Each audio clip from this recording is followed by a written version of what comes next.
এসেছি এবং প্রধান নির্বাচন কমিশনার সাথে আরেকজন নির্বাচন কমিশনার ছিলেন এবং নির্বাচন কমিশনের সিনিয়র সচিব ওনাদের সাথে কথা বলেছি। প্রায় ঘণ্টাখানেক সময় কথা হয়েছে, বিভিন্ন বিষয়ে কথা হয়েছে। এখানে আমাদের প্রতিনিধি দলে আমি ইসলামী আন্দোলন বাংলাদেশের সিনিয়র যুগ্ম মহাসচিব এবং মুখপাত্র গাজী আতাউর রহমান ছিলাম এবং পাশে আমাদের যুগ্ম মহাসচিব জনাব শেখ ফজলে বারী মাসুদ ছিলেন। আমাদের কেন্দ্রীয় আইন বিষয়ক সম্পাদক অ্যাডভোকেট শওকত আলী হাওলাদার ছিলেন। কেন্দ্রীয় দফতর সম্পাদক মাওলানা লোকমান হোসেন জাফরি ছিলেন এবং আমাদের নির্বাচন মনিটরিং টিমের সদস্য মাওলানা সিদ্দিকুর রহমান, হাফেজ মাওলানা সিদ্দিকুর রহমান ছিলেন। তো আমরা এখানে কথা বলেছি কয়েকটি বিষয়। প্রথমত আমরা এই যে নির্বাচন মনোনয়নপত্র সাবমিট হয়েছে 29শে ডিসেম্বর, সেখানে আমাদের ইসলামী আন্দোলনের যারা নির্বাচনের জন্য প্রতিদ্বন্দ্বিতার জন্য মনোনয়নপত্র সাবমিট করেছেন এদের বেশ কিছু ক্যান্ডিডেট আমাদের বাছাইয়ে তারা মনোনয়নপত্র গ্রহণ করেন নাই। তো বিভিন্ন কারণে করেন নাই, এর মধ্যে তুচ্ছ কিছু কারণ আছে, একেবারেই সামান্য কারণ যেগুলো আসলে এবং সংশোধনযোগ্য ছিল।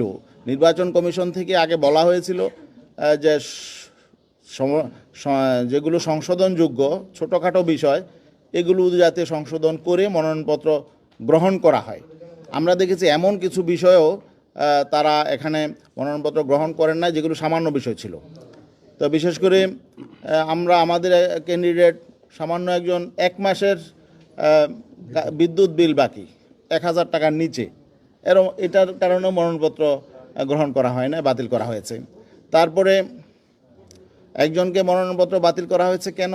যে নিয়ম হলো ব্যাংকে নতুন অ্যাকাউন্ট খুলবে, উনি অ্যাকাউন্ট খুলেছে এবং অ্যাকাউন্টের স্টেটমেন্টও দিয়েছে, ওনার মনোনয়নপত্র বাতিল করা হলো, ওপেনিং ডেটটা উনি কেন এখানে লেখেন নাই।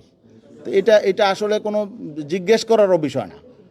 তারপরও এই জাতীয় বিষয়ে মনোনয়নপত্র বাতিল করা হয়েছে। মনোনয়নপত্র অনেক জায়গায় স্বাক্ষর করতে হয়, 7-8 জায়গায় স্বাক্ষর করতে হয়, 1-2 জায়গায় ভুলে হয়তো স্বাক্ষর হয় না, এই জন্য বাতিল করা হয়েছে। কিছু ক্লারিক্যাল মিস্টেকের কারণেও বাতিল করা হয়েছে।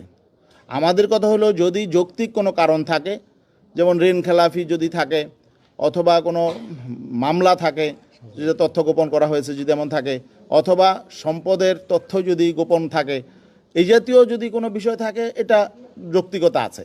কিন্তু যে সমস্ত বিষয় সমাধানযোগ্য, যে এই ক্লারিক্যাল মিস্টেক, এগুলো সংশোধনযোগ্য। অতীতেও দেখেছি এগুলো সংশোধন হয়ে যেত, কিন্তু এবার এগুলো বাতিল করা হয়েছে এবং এক্ষেত্রে বৈষম্যও করা হয়েছে। কোনো ক্যান্ডিডেটের ক্ষেত্রে ছাড় দেওয়া হয়েছে, আবার দেখা গেল আমাদের ক্যান্ডিডেটের ক্ষেত্রে ছাড় দেওয়া হয় নাই। তো এই জন্যে এটা আমরা মনে করি যে এটা অনিয়ম হয়েছে, এগুলো আমরা জানিয়েছি, কথা বলেছি। এখানে প্রায় 1/3 ক্যান্ডিডেট, আপনার পত্রপত্রিকা মিডিয়ায় আপনারাই তো লিখেছেন, প্রায় 28% উপরে ক্যান্ডিডেটের মনোনয়নপত্র বাতিল করা হয়েছে। তো যাই হোক, এবং ওনাদেরকে আমরা বলেছি যে আসলে একটা ক্যান্ডিডেটের মনোনয়নপত্র যখন বাতিল হয়ে যায় তখন ওনার একটা ইমেজ সংকট তৈরি হয় এবং হয়রানি হয়। এই জন্য এই হয়রানিটা আসলে করা ঠিক হয় নাই। দেখা যাবে অনেকেই হয়তো মনোনয়নপত্র ফিরে পাবে, তাই না? কিন্তু এই যে হয়রানিটা হলো মাঝখানে 2-3টা দিন, এই যে ইমেজ সংকট, এটা বরং মানুষের মধ্যে ব্যাড ইম্প্যাক্ট পড়ে এবং ভোটারদের মধ্যে, এটা কাঙ্ক্ষিত ছিল না। এই বিষয়ে আমরা কথা বলেছি। আর আমরা কথা বলেছি যে এই যে অস্ত্র উদ্ধারের বিষয় নিয়ে কথা বলেছি। এখনও পর্যন্ত যে অস্ত্রগুলো লুট হয়েছে সেই অস্ত্রগুলো এখনও পর্যন্ত সম্পূর্ণ উদ্ধার হয় নাই। তো ওনারা আমাদেরকে বলেছে 70%-এর মতো উদ্ধার হয়েছে, কিন্তু আরও বেশ কিছু অস্ত্র আছে এবং অবৈধ অস্ত্র প্রত্যেক নির্বাচনের আগেই উদ্ধার করা হয়। এবার গতিটা আমরা মনে করছি যে কিছুটা কম। এ নিয়ে কথা বলেছি। লেভেল প্লেয়িং ফিল্ডের ব্যাপারে কথা বলেছি। আমরা বলেছি যে কোনো রাজনৈতিক দল প্রায়োরিটি পাচ্ছে বিভিন্ন ক্ষেত্রে এবং অনেক 2-1টি রাজনৈতিক দলের প্রধান তারা ভিভিআইপি প্রোটোকল পাচ্ছে। এটা জনমনে নিয়ে বিভিন্ন রকম প্রশ্ন আছে এবং এটা লেভেল প্লেয়িং ফিল্ডের জন্য অন্তরায়। এগুলো নিয়েও আমরা কথা বলেছি। আমরা এখানে একটা জরিপ এখন আছে, বিভিন্ন জরিপ কিন্তু প্রকাশ হয়। এগুলো যদিও আন্তর্জাতিকভাবে এই জরিপের প্রচলন আছে, কিন্তু আমাদের এখানে বিভিন্ন এনজিও জরিপ করে এরা বিভ্রান্তি ছড়ানোর জন্য। আমরা এই জরিপের কথা বলেছি। তো এইভাবে এই সমস্ত জরিপগুলো যেগুলো মানুষকে বিভ্রান্ত করে, এগুলোর আসলে কোনো আন্তর্জাতিক স্ট্যান্ডার্ড না মেনেই এবং এরা স্যাম্পলিং কতটুকু করে এগুলো না মেনেই তারা একটা জরিপ রিপোর্ট দিয়ে দেয়, আর আমাদের দেশে মিডিয়াগুলো এটা হুমড়ি খায়। আমরা যেটা দেখেছি অতীতে যেমন ফেসিবাদী শক্তির পক্ষে মিডিয়াগুলো কাজ করেছে, এখন আবার নতুনভাবে মিডিয়া নতুন ফেসিবাদ তৈরির জন্য বিভিন্ন উপাদান তারা সামনে হাজির করছে। এটা আমরা শঙ্কিত। এখন বাকি এখানে জরিপের ব্যাপারে প্রধান উপদেষ্টা বলেছেন যে আপনারাও জরিপ রিপোর্ট করান, আপনারা 99% সমর্থন দেখান। তো এটা তো হয় না। এখানে সবার, আমরা মনে করি যে সকলেরই একটা অ্যাকাউন্টেবিলিটি থাকতে হবে। ইয়ার বাইরে কেউ না, জবাবদিহিতার বাইরে যদি কেউ না থাকে, মিডিয়া, এনজিও সকলেই যদি আমরা জবাবদিহিতার মধ্যে না থাকি, তাহলে তো একটা আসলে এখানে একটা ফ্রি ফেয়ার ক্রেডিবল নির্বাচন হবে না। এখানে আমরা মনে করছি যে এখানে আসলে সবাই জবাবদিহিতার আওতায় নেই। এই জন্য নির্বাচন কমিশনের দায়িত্ব হলো, হ্যাঁ অবশ্যই এখানে ফ্রিডম অফ প্রেস থাকবে, সব কিছুই থাকবে, কিন্তু তারপরেও জবাবদিহিতা থাকা দরকার। জবাবদিহিতা ছাড়া যদি এইভাবে বিভ্রান্তি ছড়ানোর জন্য মিডিয়াগুলো কাজ করে, তাহলে তো আমাদের এখানে নির্বাচন অংশ নেওয়াটা একটা বাহুল্য হয়ে যাবে। তো এইগুলো নিয়ে আমরা কথা বলেছি এবং আমরা বলেছি যে এখানে মরহুমা ম্যাডাম খালেদা জিয়া ইন্তেকাল করেছেন, এই জন্য আমরাও শোকাহত। কিন্তু এটা নিয়ে আজকে বাড়াবাড়ি হচ্ছে। এটাকে ইস্যু করে সারা দেশে বিভিন্ন শিক্ষা প্রতিষ্ঠান, ইভেন কি সরকারি বিভিন্ন প্রতিষ্ঠানেও যে হ্যাঁ জাতীয় শোক দিবস ঘোষণা হয়েছে 3 দিন, এখন এটা নিয়ে যদি মাসের পর মাস শোক পালন করা হয়, এখন নির্বাচনের এই সময়ে, এটাও তো একটা আমি মনে করি যে বাড়াবাড়ি। এই বাড়াবাড়িটাও আমাদের কাছে মনে হচ্ছে যে আমরাও শ্রদ্ধা জানাই ওনাকে, আমরাও শোক জানিয়েছি। অবশ্যই তিনি দেশের জন্য তার অবদান আছে, সবই ঠিক আছে, কিন্তু এটা নিয়ে যাতে কোনো রাজনৈতিক দল বাড়াবাড়ি করতে না পারে, এটাও আমরা প্রধান নির্বাচন কমিশনারকে বলেছি। তো যাই হোক, উনি বলেছেন যে ঠিক আছে, এগুলো আমরা নোটে নিলাম, আমরা দেখব বিষয়গুলো। আর আমাদের যেই প্রার্থী যেগুলো হয়েছে, বাতিল হয়েছে, গ্রহণযোগ্য হয় নাই, সেগুলো আমরা আপিল করব। আমাদের উকিলরা সেজন্য ফাইল করছেন, কিছু কিছু আপিল হয়েছে, বাকিগুলো আপিল করব। আমাদের যারা বাতিল হয়েছে খুবই সামান্য কারণে, আমরা আশাবাদী তারা আবার প্রার্থিতা ফিরে পাবেন ইনশাআল্লাহ। আরেকটা বিষয় সর্বশেষ আমরা বলেছি যে এই নির্বাচনটা শুধু জাতীয় সংসদ নির্বাচন নয়, এখানে সাথে গণভোট হবে। জুলাই সনদের উপরে গণভোট হবে। অতএব গণভোটের বিষয়টা কিন্তু আজকে আলোচনায় তেমন একটা নেই এবং নির্বাচন কমিশন এটা ওইভাবে ফোকাস করছে না। এই জন্য আমরা বলেছি যে গণভোট এটার ব্যাপারটাও ফোকাসে আনতে হবে, আলোচনায় আনতে হবে, এটা যাতে এইভাবে অবহেলার শিকার না হয়। আমরা আগেই এই শঙ্কাটা ব্যক্ত করেছিলাম যে জাতীয় নির্বাচনের সঙ্গে গণভোট হলে সেই গণভোটের প্রচারণা থাকবে না, গণভোটের পক্ষে জনমত গড়ে তোলার জন্য কেউ তেমন একটা উৎসাহী হবে না।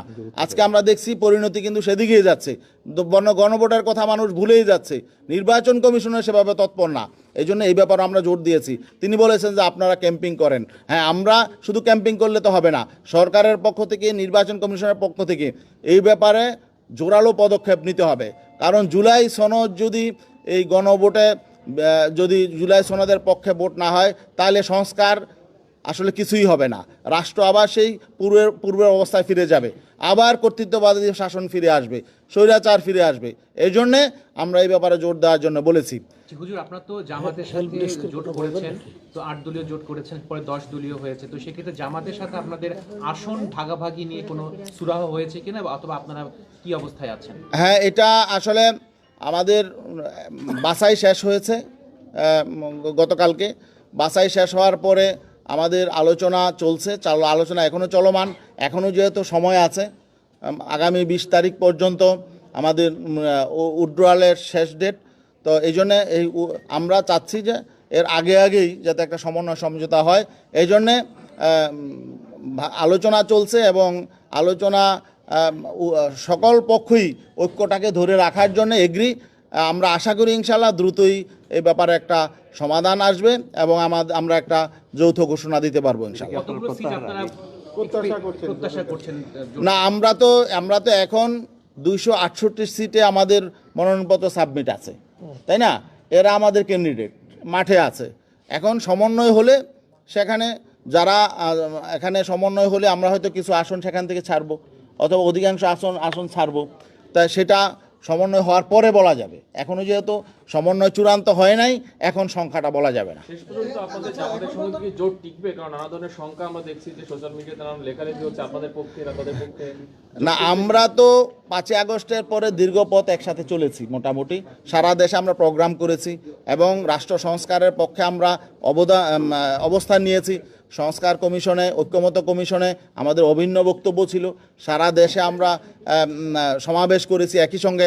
অতএব আমরা প্রত্যেকেই চাই এবং জনপ্রত্যাশাও এটাই যে এই অ্যালায়েন্সটা এবং এই ঐক্যটা টিকে থাকুক, যাতে জনগণের প্রত্যাশা অনুযায়ী আগামী দিনে মানুষ একটা নতুন বাংলাদেশ পায়। আপনি যেটা বলেছেন 268 ছিটে 268 ছিটে আপনারা মনোনয়ন ফরম জমা দিয়েছেন, এর মধ্যে কতগুলো বাতিল হয়েছে এবং বাতিল হওয়াগুলো ফিরে পাওয়ার বিষয়ে আপনাদেরকে কমিশন কি আশ্বস্ত করেছে? না, ফিরে পাওয়ার বিষয়ে তো কমিশন বলেছে আপিল করার জন্য। তা আপিলে কি রেজাল্ট হবে সেটা তো ওনারা এখন বলতে পারবেন না। 268টির মধ্যে আমাদের বাতিল হয়েছে কয়টা, আপিল করেছে? হ্যাঁ, গ্রহণযোগ্য হয় না এই পর্যন্ত 39টার মতো। আচ্ছা, নির্বাচনের পরিবেশ নিয়ে একটু বলেন যে নির্বাচনের পরিবেশ নির্বাচন হবে কিনা, কোনো সংখ্যা জানিয়েছেন কিনা? হ্যাঁ, আমাদের তো শঙ্কা আছে, কারণ আমরা যেমন প্রত্যাশা করেছিলাম লেভেল প্লেইং ফিল্ড, আমরা বলেছি প্রশাসনের মধ্যেও একদিকে হেলে গেছে, সেটাও আছে মাঠ প্রশাসনে, এবং রাজনৈতিক দলগুলো যেভাবে একে অপরের প্রতি শ্রদ্ধা এবং সহমর্মিতা একটা পরিবেশ থাকা দরকার, এটাও কিছু কিছু ক্ষেত্রে ব্যত্যয় হচ্ছে। তো এটা শঙ্কা তো কিছু আছে, তবে এই শঙ্কা সত্ত্বেও আমরা আশাবাদী একটা ভালো নির্বাচন হোক এবং ভালো নির্বাচন হয়ে দেশটা ভালোভাবে এগিয়ে যাক, এইটা আমরা আশাবাদী। কি জানিয়েছেন সংখ্যার কথা? হ্যাঁ, শঙ্কার কথা তো অবশ্যই, আমরা এগুলো বলার জন্যই তো এসেছি। আমরা মনে করছেন যে প্রশাসন একদিকে হেলে গেছে, কোন দিকে হেলে গেছে? কোন দিকে হেলে গেছে আপনারা দেখেন না, আপনারা মিডিয়া যেখানে রিপোর্ট করছেন 70% ভোট একদিকে, তাই না? তাই 70% ভোট যে একদিকে আপনারা নিয়ে গেলেন, তা এরা তো প্রশাসনও তো এইদিকেই আছে, একটু কারেকশন করে তাই না? আমরা রিপোর্ট করি না, এটা একটা আচ্ছা, যাই হোক, যারাই করলো আসলে এই স্টাডি, না শুনেন, সরি, ফিগারের ভিত্তিতে আমি এটা বলার জন্য দুঃখিত, কিন্তু ঘটনা হলো যে কারা এটা করলো, এদের আসলে এখানে পরিচিতি কতটুকু, তাদের স্ট্যান্ডার্ড কেমন, এদের স্যাম্পলিংটা কতটুকু গ্রহণযোগ্য, এগুলো তো বিশ্লেষণ করবেন আপনারা, এটা তো আপনাদের দায়িত্ব। কিন্তু একটা রিপোর্ট হইলেই যে পত্রিকাগুলো, মিডিয়াগুলো একেবারে লিড নিউজ করে দিবে, এটা তো আমার মনে হয় যে এটা সঙ্গত নয়। আপনি হেলে যাওয়ার বিষয়টা একটু বললে আমরা পরিষ্কার করে বলতে পারতাম যে আসলে কোন দিকে হেলেছে, যদি আপনি বলেন, না বললে তো আমরা বলতে পারবো না হেলেছে। জি জি জি জি আপনাদের ধন্যবাদ, নামাজের সময় হয়েছে, আমরা হেলে যায়নি না, সোজা আছে।